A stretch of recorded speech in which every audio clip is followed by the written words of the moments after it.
Ma olen endist läbi lugenud raamatu, mille pealkirjaks on tüdruk nimega Willow.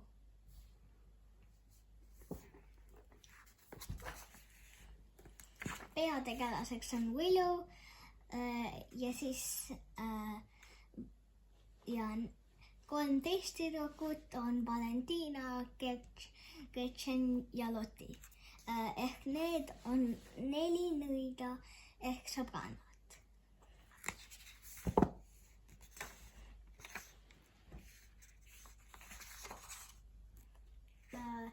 Kõik algas sellest, et nad olid kolinud oma endisest kodust ära ja siis nad kolisid tagasi sinna. Nad olid just ennist sinna kolinud, kui Willow isa ütles, et Willow peaks minema metsa uurima, sest Willow'l oli nüüd oma mets. Ta läks kohe alguses ning tuli varsti tagasi lõunat sööma, käes terve raamat, millele olid kleebitud igasugused kuivatatud lehed. Need lehed olid kuivatatud ja pandud raamatusse ning nende puude ja taimede nimed olid raamatusse kirjutatud. Ja siis ta avastas metsast maja. Siis sai ta aru, et see oli tema tädi Allauina maja. Sest maja asetses metsas. Seal oli suur aed ning võtmepuu, mida alguses Willow polnud näinud. Siis ta läks sisse ja proovis ust lahti teha. Ja siis lõpuks, kui ta lükkas, siis uks tuli kriuksuga lahti. Kui ta tuppa astus, nägi ta, et kõik oli paksu tolmukihti mattunud. Kõik oli paksult tolmu täis. Pärast natukest kohistamist sai ta selle toa natukenegi paremaks. Nüüd oli toas palju rohkem näha. Kuni siis kostis trepist kriuksatus. Siis ehmus Willow. Ta oli hoopis unustanud selle ülemise koguse. Ülemiselt koguselt leidis ta kirstu jõhekapi, milles suht midagi polnud. Ja siis selle kirstu sees, kuid siis ta mõtles, kuidas ta võiks kirstu lahti teha. Ta proovis kirstu lahti teha, kuid kirst ei tulnud lahti.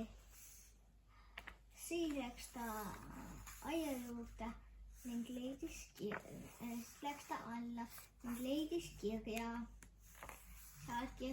Ja seal oli kirjas, et selles aias on üks võtmepuu ning sealt võtmepuult tuleb leida üks õige võti. Ja see ütles ka, ja siis kirjas ütles ka, et kuula oma südant, milline võti on õige. Siis ta vaatas aias ringi ning ta leidis ühe võtmepuu. Seal võtmepuu juures istus öökull. Öökulli nimi oli Jolanda. Tema vanatädi Allauina oli selle nime talle öökullile pannud, kuigi vanatädi polnud just väga vana. Ta oli ka olnud kunagi nõid. Ja siis, kui ta oli võtmepuult üles kolinud ning leidnud õige võtme, mis kirjeldas rebast, mille peal oli rebane. Siis sai ta aru, et see oligi õige võti. Kui ta puust alla hakkas ronima, siis klirisesid teised võtmed üksteise vastu ning suurem osa kukkusid maha. Siis mõtles siis võttis Willow selle uuesti, siis võttis Willow uuesti kõik võtmed maast taga ning läks tuppa. Siis läks ta kirstu avama. Kirstust leidis ta ühe raamatu. See raamat oli nõiaraamat ehk Grimoire, kuigi ta seda varem ei teadnud. Siis oli seal ja siis ta ei teadnud, et see raamat tegelikult kirjutab. Siis ta nägi seal kaelakirjasid. Seal olid igasuguseid kaelakirjasid. Ja siis nägi ta veel ühte väikest sulge koos paelaga, mille sai kuhugi siduda. Kuhu mõtles Willow, kui täpselt sellel hetkel nägi ta kirja ja siis ta nägi sellest kirjast, et seal ütles, et selle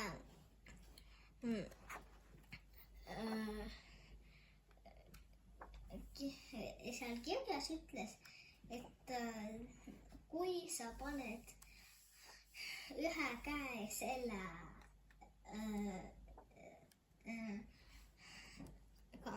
raamatu peale, siis raamat avaneb ja raamat ütleb sulle edasi, mida teha.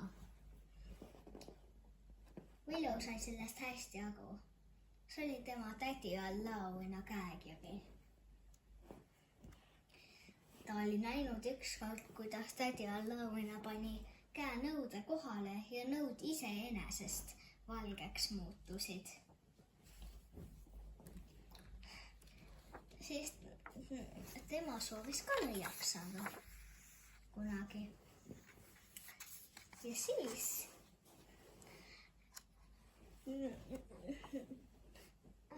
vannatädi Allauina oli talle öelnud, et töökus ja andekus viib sind edasi. Järgmisena seletas Grimoire tüdrukule seda, et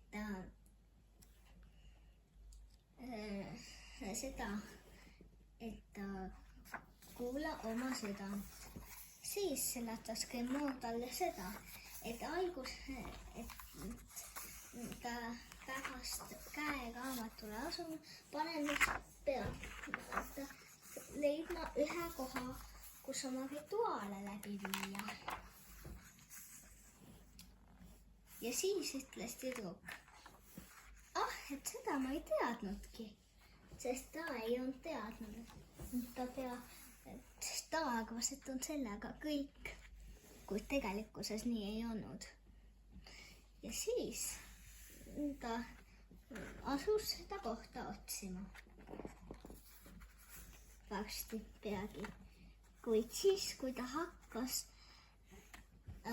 kätt raamatule ligi panema, siis terve asi kõikus ning värises. Ning kui ta surmaotsega ei puudutanud, siis ta jooksis järsku trepist alla, jooksis majakest tagasi ja jooksis tuppa majja sisse, oma majja. Ja siis ta läks oma tuppa. Järgmisel päeval olid ukse ees 3 inimest. See oli tema lapsepõlvesõbranna ning tema 2 last. Mis lahti, küsis isa. Meil läks veetogu katki ning kõik on uputuses. Siis hüüdis üks lastest vaimustatult. Minu voodi ujub nagu paat. Ja siis jooksus tüdruk. Minu kuldkala oleks ääre pealt ära uppunud. Ja siis ütles Willow, kuldkalad ei upu ära. Aga siis ütles Geraldine, mis on nüüd tüdruku nimi, et mõni teine kuldkala ilmselt ei upu, aga see kuldkala, aga Goldi on eriline. Kas Goldi on selle kuldkala nimi? Küsis Willow. Jah, Goldi on selle nimi.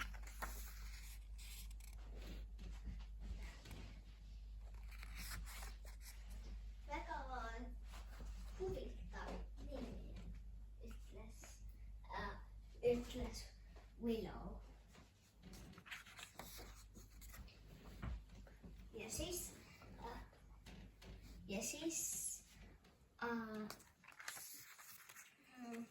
peagi sai ta teada, et ta peab leidma 13 noornõida. Kui ta oli käeraamatuga asunud, siis Grimoire tegi ennast lahti ning teatas seda talle. Ta asus otsima. Järgmisel päeval koolis tuli tema juurde üks teine tüdruk. Ta ütles, viimastel päevadel on kõik olnud väga imelik. Öökull on minu akna juures ja ei saa üldse kõigest aru. Kõik oleks nagu ära nõiutud. Siis ütles Willow.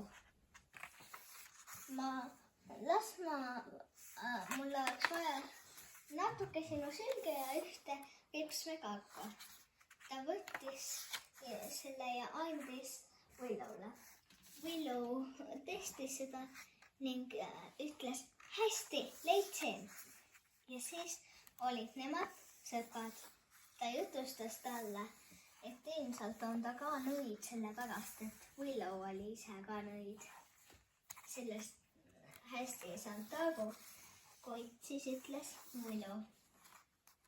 Lõpuks pead sa ka oma rituaale läbi viima. Siis ta näitas talle rituaalide läbiviimiskohta. Kui nad olid seal rituaali läbi viinud, siis said nad peagi teada, et metsast tahetakse teha suur kaubanduskeskus. Ja siis nad kiiresti 12 nõida üles otsida. Tema, kelle nad praegu olid leidnud, oli tuul. Willow oli tuli. Siis oli neil vaja veel leida vesi ja maa. Peagi tuli Willow raamatuga, sellise raamatuga, pildiga, kus näitas teisi noornõidasid. Siis leidsid nad ka peagi teise.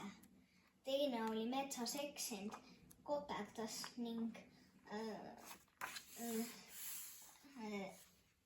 väänas jala välja. Kuid siis varem, enne seda,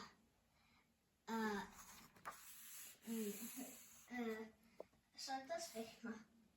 Tüdruk oli ainuke, keda ülgitses nagu mingi kuppel.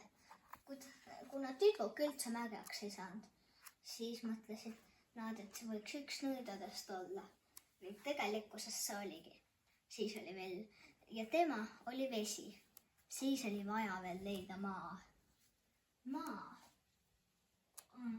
Ning see, kellest ma just rääkisin, kes oli vesi, oli ja siis nüüd oli vaja leida ülejäänud nõiad. Proovisid. Alguses ei tulnud midagi välja. Pärastpoole aga hakkas tulema. See oli hea, sest üks päev nad nägid selles hauapaigas teisi kujusid ka. Need olid teiste vanatädid ja tädid. Siis aga tuli üks tüdruk aiarõuga, mis oli täidetud klaari asjandu kühvliga. Siis aga kühveldas ta kõik lilled sealt välja, pani sinna. Siis nad selgitasid, kes nad on. Ning siis nad said aru, et tema oli maa. Siis hakkasid nad viima läbi rituaale 2 teise nõia jaoks ehk vesi ja maa. Kui see neil õnnestus, siis aga seda tuli teha täiskuu öö ajal metsas. Ja seda nad tegidki. Ja siis, kui tuli aeg lõpuks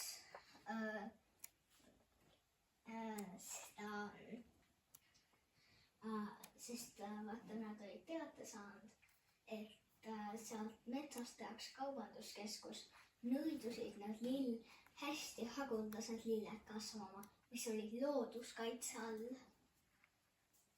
Ja siis, kui ehitusmeistrid tulid ning hakkasid hindama seda metsa, leidsid nad, et seda metsa aga ei saa maha võtta, sest seal olid väga haguldased ja looduskaitse all taimed. Siis ütles ta, kahju küll, aga ei saa metsa maha võtta, sest seal on looduskaitse all taimed. Siis olid 2 meest solvunud. See oli nimelt nende ehitus OÜ, nad ja siis oli veel sinna üteldud, et me teame, mida inimene eluks vajab, kuid Willow-alust ei olnud see õiglane. Siis, kui nad tulid ja siis, kui nad olid läinud, siis ütles isa, et teie seda tegite. Ja siis ütles Willow, jah, sest me ei taha, et metsa maha võetakse. Kuid siis sai isa aru, kuid siis ütles see metsamees, et tegelikult looduskaitse all olevate taimede kasvataja saab iga kuu palka. Sellega muutus isa jälle rõõmsaks. Ning siis sel ööl otsustasid nad lõkke juures pidu teha. Oli nimelt jaaniöö. Siis tegid Willow ühe sõrme nipsuga lõkke ning kõik tantsisid selle ümber. Lõpuks vajusid nad sandla juurde ringi sooja lõkke juurde. Lõpp.